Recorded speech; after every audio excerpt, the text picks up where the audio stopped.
Hello good morning बच्चों, कैसे हैं आप लोग। मैं जेपी शर्मा, आपका साइंस टीचर। तो स्टूडेंट, हम लोग पढ़ रहे थे बायोडाइवर्सिटी लॉसेस के क्या कॉज हैं। तो हमने कुछ लॉसेस के कॉज पढ़े थे। क्लाइमेट चेंज, जिसमें ग्रीन हाउस इफेक्ट वगैरह हमने देखा था। एनवायरमेंटल पॉल्यूशन होता है, उसकी वजह से भी जो इंडस्ट्री से इन्फ्लुएंट्स निकलते हैं, वेस्टेज निकलते हैं, वो भी बायोडाइवर्सिटी को नुकसान पहुंचाते हैं। ओवर एक्सप्लोइटेशन में हमने एक फ्रॉग का एग्जांपल देखा था कि बहुत ज़्यादा फ्रॉग एक्सपोर्ट कर दिए थे, बिकॉज वो जो फ्लेवर है यूरोप में और नॉर्थ अमेरिका में, तो फूड के फ्लेवर को इंक्रीज़ करने के लिए उनको यूज़ किया जाता था, और उनको एक्सपोर्ट करने से उनका स्पीसीज़ या उनकी काउंटिंग बहुत कम हो गई, और उनकी पॉपुलेशन कम होने से जो ग्रास है और जो इंसेक्ट है वो इंक्रीज़ हो गए, और ये एक बैड इफेक्ट देखने को सामने आया बायोडाइवर्सिटी लॉस का। इसके बाद अब हम चलते हैं next, commercial practice in agriculture and forestry. तो अब इसमें क्या होता है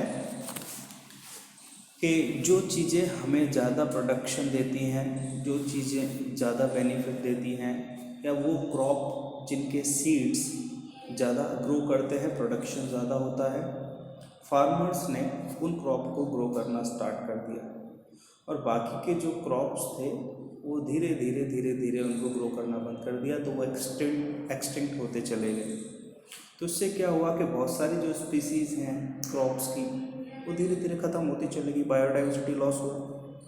तो ग्रीड की वजह से, ज़्यादा प्रोडक्शन की वजह से, तो देखिए उनको ग्रो करना अच्छा है, लेकिन क्या होगा कि क्लाइमेट में चेंज होगा। अगर उनके अकॉर्डिंग क्लाइमेट नहीं रहा तो कुछ स्पीसीज़ तो पहले से ही एंड हो चुकी हैं, वो स्पीसीज़ भी एंड हो जाएंगी। तो हम ये चाहते हैं कि ज़्यादा से ज़्यादा ब्रीड्स उसकी रहें, ज़्यादा से ज़्यादा बायोडाइवर्सिटी रहे। So in greed of getting more production, today's farmer grows improved seeds variety only and maintains the more productive hybrid species of livestock। Livestock क्या होता है? जो भी क्रॉप वगैरह जिसका स्टॉक हमारे पास होता है, जो भी खाने पीने की चीज़ें हैं, या जो भी ग्रेजिंग एनिमल्स हैं, जो कैटल्स हैं, उनका जो स्टॉक होता है, उनके जो काउंट होते हैं, उसको बोलते हैं लाइव स्टॉक। तो मोर प्रोडक्टिविटी के लिए हम लोग अब आजकल देखते हैं, अब काऊ जो मिल्क प्रोड्यूस करता है उसकी जगह जो जर्सी काऊ है उसको यूज़ करते हैं, और धीरे धीरे जो हमारे यहाँ का लोकल काऊ है उसका काउंटिंग धीरे धीरे ख़त्म होता जा रहा है। So these decrease number of other breed and varieties, so decrease genetic biodiversity. So एक ही स्पीसीज़ के डिफरेंट डिफरेंट ब्रीड्स अगर होते हैं तो उसको हम बोलते हैं जेनेटिक बायोडाइवर्सिटी। हमने ऑलरेडी डिस्कस किया है कि जेनेटिक बायोडाइवर्सिटी अगर डिक्रीज होगी तो वो कॉज है उस स्पीसीज़ के एक्सटिंक्शन का। So the decrease genetic biodiversity which cause extinction of species. So हमें सभी को ग्रो करना चाहिए, सभी एनिमल्स को इम्पोर्टेंस देना चाहिए, अदरवाइज बायोडाइवर्सिटी लॉस होती है। इसके लिए ज़्यादा बेनिफिट कमा के लेने के लिए हम ऐसा करते हैं। Forests of same species are being planted for meeting today's need. Forest में भी हम एक पर्टिकुलर प्लांट्स को ही प्रायोरिटी देते हैं, और बाकी के जो प्लांट की स्पीसीज हैं वो धीरे धीरे फिर एक्सटिंक्ट होती चली जाती हैं। जैसे जो इंडस्ट्रियल पर्पस के लिए जो ज़्यादा प्लांट्स यूज़ आते हैं, जैसे पेपर के लिए, मैचेस के लिए, प्लाईवुड के लिए, और इंडस्ट्री का रॉ मटेरियल जिनसे मिलता है, हम उन पर ज़्यादा फोकस करते हैं, उनको ज़्यादा ग्रो करवाते हैं, और बाकी की जो स्पीसीज हैं धीरे धीरे ख़त्म होती चली जाती हैं। So there by decreasing the faunal biodiversity. Faunal diversity बोलते हैं प्लांट की, है ना। तो प्लांट की जो स्पीसीज हैं वो फ्लोरा और फोना। तो फोना प्लांट के लिए है, फ्लोरा एनिमल्स के लिए। अच्छा, नेक्स्ट जो कॉज है बायोडाइवर्सिटी लॉस का वो है invasion of foreign species. Invasion of foreign species का क्या मतलब है? पहले तो जैसे हम ये मानते हैं कि एक पर्टिकुलर रीज़न है, अगर कोई बाहर से या फॉरेन से कोई आदमी आता है तो हम उसको बोलते हैं फॉरेनर का मतलब क्या है कि एक पर्टिकुलर एरिया में बाहर से कोई आता है तो उसको फॉरेन बोलते हैं। तो बाहर से अगर कोई प्लांट या एनिमल की स्पीसीज किसी एक पर्टिकुलर एरिया में ग्रो करवाई जाती हैं तो उनको बोलते हैं foreign species. So new species deliberately introduced into a geographical region are called alien or foreign species। इनको alien species भी बोलते हैं। The new species produce competition for food, space and predation for the extinct species। तो जो नई species आती हैं वो एक कंपटीशन क्रिएट कर देती हैं फूड के लिए, स्पेस के लिए, और उनको खा भी सकते हैं तो प्रोडक्शन के लिए फॉर द एग्जिस्टिंग स्पीसीज जो है उनके लिए। तो धीरे धीरे जो लोकल स्पीसीज हैं प्लांट्स की या एनिमल्स की वो धीरे धीरे फिर एक्सटिंक्ट होती चली जाती हैं। सो ये एक रीज़न है। इसके एग्जांपल है जैसे the British had brought lantana to India and planted it the botanical garden of Calcutta, but it gradually spread throughout the subcontinent। So जो ब्रिटिश जो हमारे यहाँ रूल करते थे उन्होंने एक प्लांट लैंटना प्लांट करके फॉरेनर स्पीसीज़ का एक प्लांट इंडिया में जो बॉटनिकल गार्डन ऑफ कैलकाटा है वहाँ लगाया। अब ये जो लैंटना है ये क्या करता है, एक तो काफ़ी तेज़ी से ग्रो करता है, अपने चारों तरफ फैल जाता है, और जहाँ पे ये फैलता है वहाँ अदर स्पीसीज़ के प्लांट को ये ग्रो नहीं करने देते। दूसरा फिर इसको एनिमल भी कंज्यूम नहीं करते, तो एनिमल कंज्यूम नहीं करते और काफ़ी तेज़ी से ग्रो करता है तो ये दूसरी स्पीसीज़ को ग्रो नहीं करने देता। इसकी वजह से बहुत सारी जो लोकल स्पीसीज़ हैं वो एक्सटिंक्ट हो जाती हैं। तो ये फॉरेन स्पीसीज से किस तरह से बायोडाइवर्सिटी लॉस होता है उसका एक एग्जांपल है। बट इट ग्रेजुअली, और धीरे धीरे लगाया कोलकाता में था पर धीरे धीरे ये लगभग पूरे सब कॉन्टिनेंट में फैल गया और बहुत तेज़ी से ये फैला। This plant does not allow other plants to grow near it and animal to not eat it. दूसरे प्लांट को ये ग्रो नहीं करने देता और एनिमल इसको कंज्यूम नहीं करते। ये जो है बहुत तेज़ी से स्प्रेड होता चला गया और पूरे सब कॉन्टिनेंट में स्प्रेड हो गया।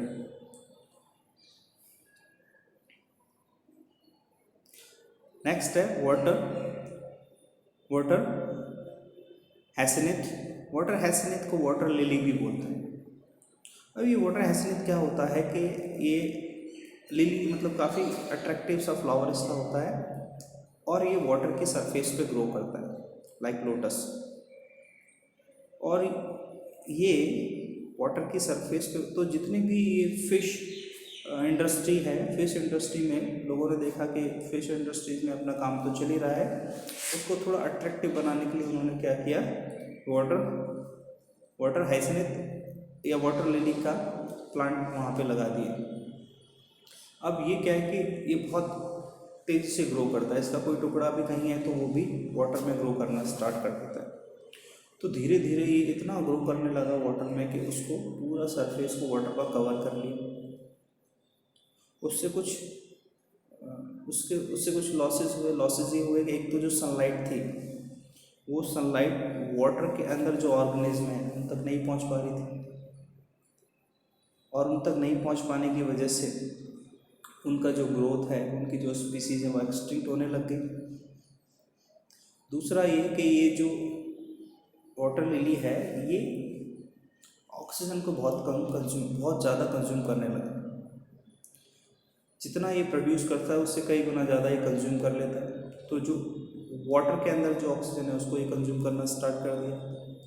तो जो फिशेज़ हैं या जो भी वाटर एनिमल्स हैं उनको ऑक्सीजन और सनलाइट प्रॉपर वे में नहीं मिलने से धीरे धीरे वो फिशेज़ हैं उनका काउंटिंग कम होने लग गया। तो फिर इनको लोगों को पता लगा कि इसकी वजह से ऐसा हो रहा है। तो ये जो एक अब देखिए फॉरेन स्पीसीज़ हैं तो क्या ये वहाँ पे हैं तो वहाँ भी प्रॉब्लम क्रिएट करती हैं। तो वहाँ पे क्या है कि इनके कंजप्शन के कुछ ना कुछ नेचर ने सोर्सेज प्रोवाइड किया, तो ये जब बहुत ज़्यादा स्प्रेड होते हैं तो इनका कंजप्शन भी उसी के अकॉर्डिंग होने लगता है। जिससे इनका बहुत ज़्यादा स्प्रेड नहीं होता, एक इकोलॉजिकल बैलेंस रहता है। लेकिन यहाँ पे जब हमने कोई नया एक पर्टिकुलर एरिया में उसको प्लांट किया है तो यहाँ पे उसके कंजप्शन का फैसिलिटी नहीं है, तो वो बहुत तेज़ी से ग्रो करता है और फिर बाकी स्पीसीज़ को वो हार्मफुल, बाकी स्पीसीज़ के लिए वो हार्मफुल रहता है। So water hyacinth was brought to India from Brazil, Brazil से इसको लाया गया due to its beautiful purple flowers, इसके फ्लावर्स पर्पल कलर के होते थे और काफ़ी अट्रैक्टिव थे। But today it has spread to all water bodies of India, सब वाटर बॉडीज़ पर ऑलमोस्ट स्प्रेड हो चुका है। It does not allow light reach deep into water, light को अंदर जाने से रोक देता है। Decrease amount of oxygen, both factors destroy other organisms. तो ये दोनों फैक्टर्स, लाइट और ऑक्सीजन वाला, ये दूसरे जो वाटर के ऑर्गेनिज्म हैं उनको डिस्ट्रॉय करते जा रहे थे। ठीक है, नेक्स्ट हम देखते हैं और कुछ फैक्टर्स हैं फॉरेन स्पीसीज़ के, जैसे कांग्रेस ग्रास, इसका भी वही रोल था, ये पूरा फैलता चला जाता है और अदर स्पीसीज़ को अपने आसपास ग्रो नहीं होने देता। इसका साइंटिफिक नेम है पार्थेनियम। और एक और एग्जांपल है कि जो आइलैंड है अंडमान एंड निकोबार, वहाँ पे डियर या हिरण को लाके इंट्रोड्यूस करवाया गया। तो अब जानते कि डियर या हिरण किसी को नुकसान तो पहुँचाता नहीं है, लेकिन फिर भी उससे बायोडाइवर्सिटी लॉस होने लगा। कैसे कि जहाँ उसका नेचुरल हैबिटेट था वहाँ उसको कंज्यूम करने वाले एनिमल्स भी थे, लाइक लॉयन, फॉक्स, ये सब उसको कंज्यूम भी करते थे।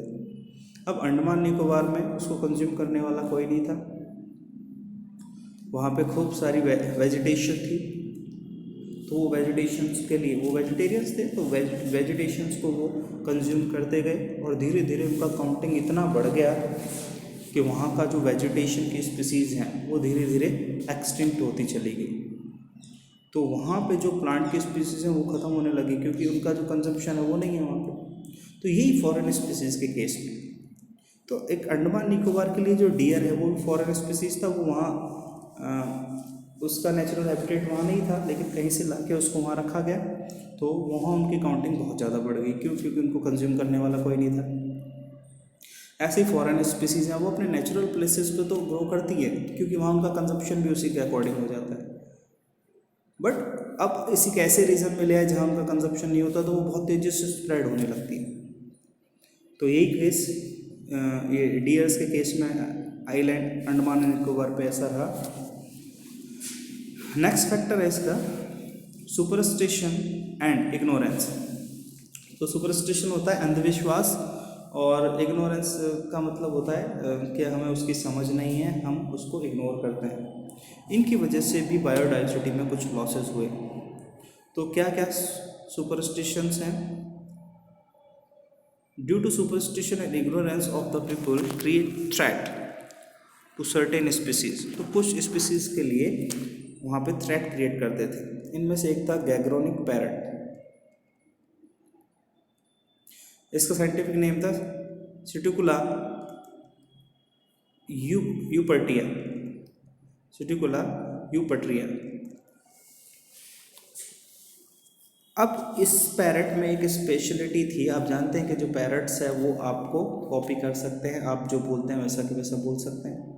तो इस पैरट के बारे में ये था कि ये काफ़ी समझदार होता था और आप इससे कुछ पूछते थे तो इसमें इसकी थिंकिंग पावर भी स्ट्रांग थी और ये उसके अकॉर्डिंगली उसको आंसर भी कर देता था। तो ये काफ़ी ज़्यादा इसकी तरफ लोग अट्रैक्ट होते थे। अब इससे क्या हुआ, people started to catch these due to misleading concept of understanding the dialect of human. तो ह्यूमन की जो एक्टिविटीज़ है, ह्यूमन की जो समझ है, लोगों को लगा कि इसमें भी उतनी समझ है। इस कंसेप्ट की वजह से इसको लोगों ने पकड़ना शुरू कर दिया और ये धीरे धीरे अब इसका जो स्पीसीज़ है वो ऑलमोस्ट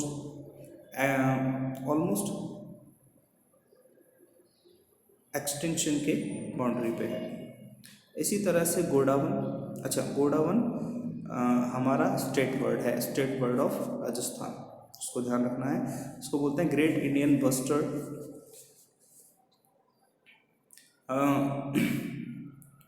इसका साइंटिफिक नाम है एडोटिस निग्रिसेप्स। अब इसके बारे में मिसकंसेप्शन क्या था, लोगों को ये था कि ये हमारा इम्यूनिटी पावर या सेक्स पावर को इंक्रीज करता है। इसका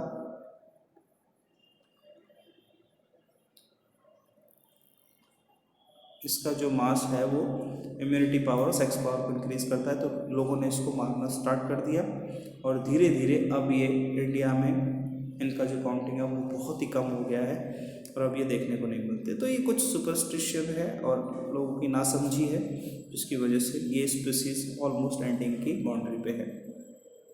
इस तरह एक मॉनिटर लिजार्ड, काफ़ी बड़ी लिजार्ड होती है जिसकी जीभ बाहर निकली रहती है, और ये जो लिजार्ड है इसके बारे में मिसकंसेप्शन क्या था कि जब ब्रीदिंग करती है, ब्रीथ छोड़ती है, तो इसकी ब्रीथ पॉइजनस होती है, जहर होता है इसमें और लोगों के लिए हार्मफुल है। तो लोगों ने धीरे धीरे इसको मारना शुरू कर दिया और ये स्पीसीज भी, तो कुछ अंधविश्वास और नासमझी की वजह से कुछ बायोडाइवर्सिटी के लॉसेस हुए हैं, ये भी एक रीज़न है। तो अगर क्वेश्चन आए right the reason of biodiversity is loss, तो आपको ये सारे रीजंस लिखने हैं सिर्फ पॉइंट बाई पॉइंट। तो 8 पॉइंट हमने डिस्कस किए हैं। Destruction of natural habitats, natural habitat का लॉस होता जा रहा है। हैबिटेट फ्रैगमेंटेशन, हैबिटेट को फ्रैगमेंट कर दिया गया है, डिवाइड कर दिया गया है। क्लाइमेट चेंज, क्लाइमेट में चेंज होने की वजह से भी कुछ स्पीसीज का एक्सटेंशन होता है। Environmental pollution, over exploitation of natural resources, commercial practice in agriculture and forestry,